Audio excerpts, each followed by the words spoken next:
ನಮಸ್ಕಾರ ಸ್ನೇಹಿತರೆ, ಕೃಷಿ ಪೈನ ಯೂಟ್ಯೂಬ್ ಚಾನಲ್ಗೆ ಸ್ವಾಗತ. ಏನಪ್ಪ ವಿಷಯ ಅಂತಂದ್ರೆ, ಲಾಸ್ಟ್ ವಿಡಿಯೋದಲ್ಲಿ ನಾವು ಮೇಕೆಗಳ ಯಾವ ತಳಿ ಆಯ್ಕೆ ಮಾಡಬೇಕು, ಆಮೇಲೆ ಯಾವ ಫೀಡ್ ಹಾಕಬೇಕು, ಯಾವ ಫುಡ್ ಹಾಕ್ಬೇಕು ಅಂತ ಎಲ್ಲ ನೋಡ್ಕೊಂಡಿದ್ವಿ. ಸ್ವಲ್ಪ ಜನ ಕಮೆಂಟ್ ಮಾಡಿದ್ರು, ಆಮೇಲೆ DM ಅಲ್ಲೂ ಹೇಳ್ತಾ ಇದ್ರು, ಸರ್ ಶೆಡ್ ಬಗ್ಗೆ ಎಕ್ಸ್ಪ್ಲೇನ್ ಮಾಡಿ, ಶೆಡ್ ಯಾವ ತರ ಇರಬೇಕು ಅಂತ ಕೇಳ್ತಾ ಇದ್ರು. ಹೀಗಾಗಿ ಈ ವಿಡಿಯೋನ ಮಾಡ್ತಾ ಇದೀನಿ. ಫಸ್ಟ್ ನಾನು ಹೇಳೋದು, ಸ್ಟಾರ್ಟಿಂಗ್ ಅಲ್ಲಿ ಯಾರು ಸ್ಟಾರ್ಟ್ ಮಾಡ್ತೀನಿ ಅಂತಿರಲ್ಲ ಹೊಸದಾಗಿ ಅವ್ರಿಗೆ ಹೇಳೋದು, ಶೆಡ್ ಬಗ್ಗೆ. ಶೆಡ್ ಮೇಲೆ ಇನ್ವೆಸ್ಟ್ ಜಾಸ್ತಿ ಮಾಡಬೇಡಿ. ಆ ದುಡ್ಡನ್ನ ಮೇಕೆಗಳಿಗೆ ಇನ್ವೆಸ್ಟ್ ಮಾಡಿ. ಶೆಡ್ ಯಾವ ತರ ಇರ್ಬೇಕು ಅಂತಂದ್ರೆ, ಸಿಂಪಲ್ ಆಗಿ ಇವಾಗ ಅಲ್ಲಿ ನೋಡ್ಬೋದು, ನಮ್ದೆಲ್ಲಾನು ನೋಡ್ಬೋದು, ನಾವು ಮರದ ಕಂಬ ಹಾಕೊಂಡಿರೋದು, ಇದು ಮನೆಯಲ್ಲಿರೋ ಮರದ ಕಂಬ ಹಾಕೊಂಡಿರೋದು, ಆಮೇಲೆ ಇದನ್ನೆಲ್ಲ ಮರದಿಂದ ಮಾಡ್ಕೊಂಡಿರೋದು. ಆಮೇಲೆ ಒಳಗಡೆ ಬಂದ್ಬಿಟ್ಟು ಇದನ್ನ ಶೆಡ್ ಮುಂಚೆ ಹಸುಗಳಿಗೆ ಯೂಸ್ ಮಾಡ್ತಾ ಇದ್ವಿ, ಅದನ್ನೇ ಅರ್ಧ ಪಾರ್ಟಿಷನ್ ಮಾಡ್ಬಿಟ್ಟು ಮೇಕೆಗಳಿಗೆ ಮಾಡ್ಕೊಂಡಿರೋದು. ಜಾಸ್ತಿ ಏನು ಇನ್ವೆಸ್ಟ್ ಮಾಡಕ್ ಹೋಗಿಲ್ಲ. ಆಮೇಲೆ ಈ ಫೀಡರ್ ಒಂದು ನಾವು ಮಾಡ್ಕೊಂಡಿರೋದು. ಈ ಫೀಡರ್ ಬಿಟ್ರೆ ಮತ್ತೇನು ಇಲ್ಲ. ಇದರಲ್ಲೇ ನೀರಿನ ವ್ಯವಸ್ಥೆ ಅಲ್ಲಿ ನಾನೇ ಮಾಡಿರೋದಲ್ಲಿ ಇಷ್ಟು ಮಾಡ್ಕೊಂಡಿದೀವಿ. ನಮ್ ಶೆಡ್ ಬಂದ್ಬಿಟ್ಟು ಇಷ್ಟ ಇರೋದು. ನೀವು ಮಾಡ್ತೀನಿ ಅಂತಂದ್ರೆ ಒಂದು 10 ಮೇಕೆಗಳಿಗೆ ನೀವು ಶೆಡ್ ಮಾಡ್ತೀನಿ ಅಂತಂದ್ರೆ, ಒಂದು ಮೇಕೆಗೆ 2ರಿಂದ ಈ ತರ ಅಗಲ ಬಂದ್ಬಿಟ್ಟು 2 ಫೀಟ್, ಆಮೇಲೆ ಉದ್ದ ಬಂದ್ಬಿಟ್ಟು ಒಂದು 3 ಫೀಟ್ ವರೆಗೂ ಒಂದು ಮೇಕೆಗೆ ಒಂದು ಸ್ಪೇಸ್ ಸಾಕಾಗತ್ತೆ. ಏನು ಜಾಸ್ತಿ ಏನ್ ಬೇಕಾಗಲ್ಲ, ಕಡಿಮೆನೂ ಮಾಡಕ್ ಹೋಗ್ಬೇಡಿ, ಅಷ್ಟು ಇರ್ಬೇಕಾಗತ್ತೆ ಸರಾಸರಿ.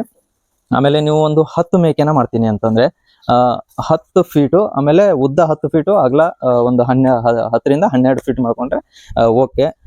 ಆಮೇಲೆ ನೀವು ಎಲ್ಲಿಂದ ಮೇವು ಹುಲ್ಲು ಏನು ಹಾಕ್ತೀನಿ ಅಂತಿರಲ್ಲ, ಆ ಜಾಗದಲ್ಲಿ ಇವಾಗ ನಾವು ಎಂಟ್ರೆನ್ಸ್ ಈ ಕಡೆಯಿಂದ ಬಂದ್ಬಿಟ್ಟು ಫೀಡರ್ನ ಇಟ್ಟಿದೀವಿ ಇಲ್ಲೇ. ಅಂದ್ರೆ ಒಳಗಡೆ ಹೋಗಲ್ಲ ನಾವು. ಮೇಕೆಗಳ ಮಿಡಲ್ ಅಲ್ಲಿ ಹೋಗ್ಬಿಟ್ಟು ಹುಲ್ಲು ಹಾಕಿರ್ಬೋದು, ಆಮೇಲೆ ಕಾಳ ಈ ತರ ಹಾಕೋದು. ನಾವು ಆ ತರ ಏನ್ ಸಿಸ್ಟಮ್ ಮಾಡ್ಕೊಂಡಿಲ್ಲ. ಈ ತರ ಔಟ್ ಸೈಡ್ ಅಲ್ಲೇ ಇಟ್ಕೊಂಡಿರೋದು. ಇಲ್ಲೇ ಹಾಕಿ ಈ ಕಡೆ ಬರ್ತೀವಿ, ಯಾಕಂದ್ರೆ ಅವಕ್ಕೆಲ್ಲ ಫುಲ್ ಸ್ಪೇಸ್ ಬೇಕಾಗತ್ತೆ ಓಡಾಡಕ್ಕೆ.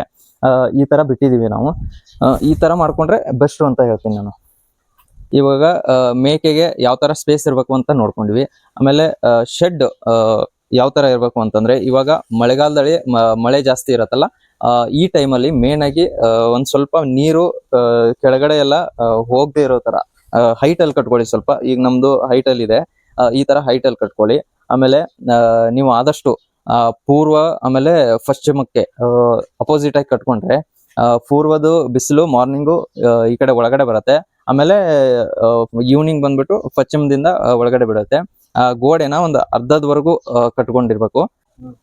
ಆಮೇಲೆ ಈ ಸೀಟ್ ವಿಚಾರಕ್ಕೆ ಬಂದ್ರೆ, ನಾವು ಮುಂಚೆ ನಮ್ದು ಇತ್ತು ಅಂದ್ಬಿಟ್ಟು ಈ ಸೀಟ್ನ ಹಾಕೊಂಡಿರೋದು ತಗಡಿಂದು. ನೀವು ಹೇಗೋ ತರಬೇಕಲ್ಲ, ಹೀಗಾಗಿ ಸಿಮೆಂಟ್ ಇಂದ ಸೀಟ್ ಇರತ್ತಲ್ಲ, ಆ ಸಿಮೆಂಟ್ ಸೀಟ್ ನ ತಂದು ಹಾಕೊಳ್ಳಿ. ಯಾಕಂತಂದ್ರೆ ಹೀಟ್ ಆಗಲ್ಲ, ಆಮೇಲೆ ಕಡಿಮೆ ಕಾಸ್ಟ್ ಅಲ್ಲಿ ಸಿಗತ್ತೆ ಅದು. ಆಮೇಲೆ ಕಂಬ ಬಂದ್ಬಿಟ್ಟು ನಿಮ್ಗೆ ಏನಾದ್ರು ಸ್ವಲ್ಪ ದುಡ್ಡಿದ್ರೆ ಸಿಮೆಂಟ್ ಕಂಬನೂ ತರಬಹುದು, ಇಲ್ಲ ಅಂತಂದ್ರೆ ಮನೆಯಲ್ಲಿ ಕಟ್ಟಿಗೆ ಕಂಬ ಇದ್ರೂ ಓಕೆ, ಕಟ್ಟಿಗೆಯಿಂದ ಮಾಡ್ಕೋಬಹುದು. ಆಮೇಲೆ ಇವಾಗ ಕಂಬ ಆಯ್ತು, ಆಮೇಲೆ ಸೀಟ್ಸ್ ಆಯ್ತು. ಸೈಡ್ ಎಲ್ಲ ನೀವು ಗೋಡೆ ಕಟ್ಕೊಂಡ್ರು ಪರವಾಗಿಲ್ಲ. ಗೋಡೆ ಕಟ್ಕೊಂಡ್ರೆ ಒಂದ್ ಸ್ವಲ್ಪ ಸೇಫ್ಟಿ ಆಗಿರುತ್ತೆ. ಅದೇ ಒಂದು 2ರಿಂದ 3 ಫೀಟ್ ಕಟ್ಕೊಳ್ಳಿ. ಆಮೇಲೆ ಮೇಲೆ ಜಾಳಿಗೆಯಿಂದ ಹಾಕೋಬೇಕಾಗತ್ತೆ. ಅದೆಲ್ಲ ಆದ್ಮೇಲೆ ಇವಾಗ ನೀವು ಮೇಕೆಗಳಿಗೆ ಒಂದು 10 ಮೇಕೆನ ಮಾಡ್ತಾ ಇದ್ದೀನಿ ಅಂತಂದ್ರೆ, ನನ್ನ ಪ್ರಕಾರ ಒಂದು 15ರಿಂದ 20 ಸಾವಿರ ಜಾಸ್ತಿ ಆಯ್ತು. ಅಷ್ಟು ಇನ್ವೆಸ್ಟ್ ಮಾಡಿ ಶೆಡ್ ರೆಡಿ ಮಾಡಿ ಇಟ್ಕೊಳ್ಳಿ ಅಷ್ಟ್ರ ಒಳಗಡೆನೆ. ಆಮೇಲೆ ನೀವು ಇನ್ವೆಸ್ಟ್ ಮಾಡಬೇಕಾಗಿರೋದು ಸ್ವಲ್ಪ ಇದು ಫೀಡರ್ ಮೇಲೆ ಇನ್ವೆಸ್ಟ್ ಮಾಡಿ. ಸ್ವಲ್ಪ ಒಂದು 4,000 4ರಿಂದ 5,000ದಲ್ಲಿ ಇದು ಫೀಡರ್ ಬರುತ್ತೆ. ನಿಮ್ ಸೈಜ್ ಎಷ್ಟಿರುತ್ತೋ ಆ ಸೈಜ್ದು ಒಂದು ಫೀಡರ್ ನ ರೆಡಿ ಮಾಡಿ ಇಟ್ಕೊಳ್ಳಿ. ಯಾಕಂತಂದ್ರೆ ಮೇಕೆಗಳು ನೆಲಕ್ಕೆ ಬಿದ್ದಿರೋದನ್ನ ತಿನ್ನಕ್ ಆಗಲ್ಲ, ಅವಕ್ಕೆ ತಿನ್ನೋದಿಲ್ಲ ಅದು. ಹೀಗಾಗಿ ಈ ತರ ಫೀಡರ್ ನ ರೆಡಿ ಮಾಡಿ ಇಟ್ಕೊಳ್ಳಿ. ಆಮೇಲೆ ನೀರಿನ ವ್ಯವಸ್ಥೆನೂ ಒಂದ್ ಸ್ವಲ್ಪ ಲೋ ಬಜೆಟ್ ಅಲ್ಲೇ ಮಾಡಿ, ಬಟ್ 24 hours ನೀರು ಇರೋ ತರ ಮಾಡ್ಕೊಳ್ಳಿ. ಆಮೇಲೆ ಇದನ್ನೇ ಒಂದ್ ಸ್ವಲ್ಪ ಕ್ಲೀನ್ ಮಾಡ್ಬಿಟ್ಟು ಮಾರ್ನಿಂಗ್ ಆಮೇಲೆ ಈವ್ನಿಂಗ್ ಫೀಡಿಂಗ್ ನ ಮಾಡ್ಬೋದು. ಇದು ಒಂದನ್ನ ಇನ್ವೆಸ್ಟ್ ಮಾಡಿ. ಆಮೇಲೆ ಮೇಲೆ ಸೀಟು ಸಿಮೆಂಟ್ ಇಂದ ಹಾಕೊಳ್ಳಿ, ಅದು ಲೋ ಬಜೆಟ್ ಆಗತ್ತೆ. ಆಮೇಲೆ ತುಕ್ ಹಿಡಿಯಲ್ಲ, ಆಮೇಲೆ ನಿಮ್ಗೆ ಹೀಟ್ ಆಗಲ್ಲ, ಮೇಕೆಗಳಿಗೆ ಹೀಟ್ ಜಾಸ್ತಿ ಆಗಲ್ಲ. ಆಮೇಲೆ ಸ್ವಲ್ಪ ಹೈಟ್ ಅಲ್ಲಿ ಕಟ್ಕೊಳ್ಳಿ. ಹೈಟ್ ಆದ್ಮೇಲೆ ಸಿಮೆಂಟ್ ಕಂಬನೂ ಹಾಕೋಬಹುದು, ಇಲ್ಲಂತಂದ್ರೆ ಕಟ್ಟಿಗೆ ಕಂಬ ನಿಮ್ಮಲ್ಲಿ ಇದ್ರೆ ಆ ತರನು ಮಾಡ್ಕೋಬಹುದು. ಇಷ್ಟು ಮಾಡ್ಕೊಳ್ಳಿ. ಒಂದು 15ರಿಂದ 20 ಸಾವಿರದ ಒಳಗಡೆನೆ ಒಂದು ಶೆಡ್ ರೆಡಿ ಆಗೋ ತರ ಆ ಶೆಡ್ ನ ನಿರ್ಮಾಣ ಮಾಡಿ. ಆಮೇಲೆ ನೀವು ಅದೇ ಲಾಸ್ಟ್ ವಿಡಿಯೋದಲ್ಲಿ ತಳಿಗಳ ಆಯ್ಕೆ ಹೇಳಿದ್ದೆ, ಆ ತರ ತಳಿಗಳನ್ನ ಆಯ್ಕೆ ಮಾಡ್ಕೊಂಡು ಚೆನ್ನಾಗಿರೋದನ್ನ, ಮುಂದೆ ಗ್ರೋತ್ ಆಗೋದನ್ನ ತಗೊಂಡ್ ಬಂದು ಅದ್ರ ಮೇಲೆ ಇನ್ವೆಸ್ಟ್ ಮಾಡಿ. ಆಮೇಲೆ ನೀವು ಮೇಕೆಗಳನ್ನ ಮಾಡ್ತಾ ಇದ್ದೀರಾ ಅಂತಂದ್ರೆ ಒಂದು ಪಾರ್ಟಿಷನ್ ಮಾಡ್ಬೇಕಾಗತ್ತೆ. ಇವಾಗ ಗರ್ಭಿಣಿ ಮೇಕೆಗೆ ಒಂದು ಪಾರ್ಟಿಷನ್ ಮಾಡ್ಕೊಳ್ಳಿ. ಈ ತರ ನಿಮ್ಗೆ ಜಾಳಿಗೆ ಸಿಗತ್ತೆ. ಇದೇನ್ ಕಾಸ್ಟ್ಲಿ ಏನ್ ಜಾಸ್ತಿ ಇಲ್ಲ. ಈ ತರ ಒಂದು 5,000 ಏನೋ ಒಂದು ಬಂಡಲ್ಗೆ ಇದೆ ಇದು ನಮ್ಮ ಸೈಡ್ ಅಲ್ಲಿ. ಈ ತರ ಒಂದು ತಗೊಂಡ್ ಬಂದು ಪಾರ್ಟಿಷನ್ ಮಾಡ್ಕೊಳ್ಳಿ. ಯಾವ ತರ ಪಾರ್ಟಿಷನ್ ಅಂದ್ರೆ, ಒಂದು ಗರ್ಭ ಸೆಕ್ಷನ್ ಮಾಡಿ, ಆಮೇಲೆ ಒಂದ್ ಸ್ವಲ್ಪ ಮೇಕೆಗಳು ಒಂದು 2-3 ಮಂತ್ಸ್ 4 ಮಂತ್ಸ್ ಮೇಕೆ ಮರಿಗಳಿಗೆ ಒಂದ್ ಮಾಡ್ಕೊಳ್ಳಿ. ಆಮೇಲೆ ಹುಟ್ಟಿದ ತಕ್ಷಣನೇ ಅದಕ್ಕೇನ್ ಸೆಕ್ಷನ್ ಮಾಡ್ಬೇಕಾಗಿಲ್ಲ, ಒಂದು ಜಸ್ಟ್ ಟ್ರೇ ತರ ಮಾಡಿಸ್ಕೊಂಡು, ಒಂದ್ ಟೇಬಲ್ ತರ ಮಾಡಿಸ್ಕೊಂಡು ಅದರಲ್ಲಿ ಡಬ್ಬ ಹಾಕಿದ್ರೆ ಅದೊಂದು ಆಗತ್ತೆ. ಆಮೇಲೆ ಗರ್ಭಿಣಿ ಒಂದ್ ಸೆಪರೇಟ್ ಮಾಡ್ಕೊಳ್ಳಿ, ಮರಿಗಳಿಗೆ ಒಂದ್ ಸೆಪರೇಟ್ ಮಾಡ್ಕೊಳ್ಳಿ. ಈ ತರ ಒಂದ್ ಸೆಕ್ಷನ್ ಮಾಡ್ಕೊಂಡು 2 ಇಲ್ಲ ನಿಮ್ಗೆ ಒಂದ್ ಸ್ವಲ್ಪ ಸ್ಪೇಸ್ ಇದ್ರೆ ಒಂದು 3 ಇದನ್ನ ಮಾಡ್ಕೊಂಡ್ರು ಓಕೆ.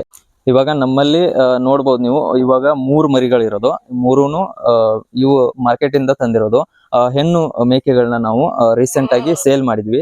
ಯಾಕಪ್ಪ ಅಂತಂದ್ರೆ, ಇವಾಗ ಹೆಣ್ಣು ಮೇಕೆಗಳನ್ನ ಬೇಡ ಅಂದ್ಬಿಟ್ಟು ಗಂಡು ಮೇಕೆಗಳನ್ನ ಮಾರ್ಕೆಟ್ ಇಂದ ತಂದು ಅವುಗಳನ್ನ 1 ವರ್ಷ ಇಲ್ಲೇ ಬೆಳೆಸಿ, ಆಮೇಲೆ 1 ವರ್ಷ ಆದ್ಮೇಲೆ ಸೇಲ್ ಮಾಡಿದ್ರೆ ಅದರಲ್ಲೂ ಸ್ವಲ್ಪ ಲಾಭ ಇದೆ ಅಂದ್ಬಿಟ್ಟು, ಆಮೇಲೆ ಕೆಲಸ ಕಡಿಮೆ ಇರತ್ತೆ. ಇದು ಗಂಡು ಮೇಕೆದು ಕೆಲಸ ಕಡಿಮೆ ಆಗತ್ತೆ. ಹೀಗಾಗಿ ನಾವು ಗಂಡು ಮೇಕೆಗಳ ಮೇಲೆ ಇನ್ವೆಸ್ಟ್ ಮಾಡ್ತಾ ಇದೀವಿ. ಇವಾಗ ಸದ್ಯದಲ್ಲಿ 3 ಇರೋದು, ಇನ್ನು ಒಂದು 10ವರೆಗೂ ತಗೊಂಡ್ ಬರ್ತೀವಿ. ತಂದು ಒಂದ್ ಏಜ್ ಇದೆ ತರೋದು, ಅಂದ್ರೆ ಅವು ಗುದ್ದಾಡೋದಾಗ್ಲಿ ಜಗಳ ಮಾಡಲ್ಲ. ಅದಕ್ಕೆ ಒಂದು ಏಜ್ ತಂದು ಬಿಡ್ತೀವಿ. 1 ವರ್ಷ ಆದ್ಮೇಲೆ ಸೇಲ್ ಮಾಡ್ತೀವಿ. ಅದ್ರದ್ದು ಸ್ವಲ್ಪ ಚೆನ್ನಾಗಿದೆ ರಿಸಲ್ಟ್. ಹೀಗಾಗಿ ಗಂಡು ಮೇಕೆಗಳನ್ನ ಸಾಕ್ತಾ ಇರೋದು, ಹೆಣ್ಣು ಮೇಕೆಗಳನ್ನ ತೆಗ್ದಿದೀವಿ ರೀಸೆಂಟ್ ಆಗಿ. ನಾವು ಮರಿಗಳನ್ನ ಮಾರ್ಕೆಟ್ ಇಂದ ತಗೊಂಡ್ ಬರ್ತೀವಿ. ಇವಾಗ ಸದ್ಯದಲ್ಲಿ ಇಷ್ಟೆಲ್ಲ ಶೆಡ್ ಬಗ್ಗೆ ಎಲ್ಲ ಇನ್ಫಾರ್ಮೇಶನ್ ಶೇರ್ ಮಾಡಿದೀನಿ.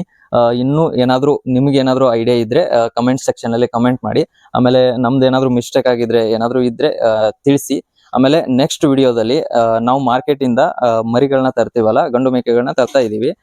ತಂದ ಮೇಲೆ ಅವುಗಳಿಗೆ ಯಾವ ವ್ಯಾಕ್ಸಿನ್ ಕೊಡ್ತೀವಿ, ಆಮೇಲೆ ಏನ್ ಡಿವಾರ್ಮಿಂಗ್ ಏನೇನ್ ಕೊಡ್ತೀವಿ, ಆಮೇಲೆ ವೇಟ್ ಯಾವ ತರ ಗ್ರೋತ್ ಮಾಡ್ತೀವಿ, ಇದನ್ನೆಲ್ಲ ನೆಕ್ಸ್ಟ್ ವಿಡಿಯೋದಲ್ಲಿ ನಿಮ್ಗೆ ಎಕ್ಸ್ಪ್ಲೇನ್ ಮಾಡ್ತೀನಿ. ಅಲ್ಲಿವರೆಗೂ ಥ್ಯಾಂಕ್ ಯು.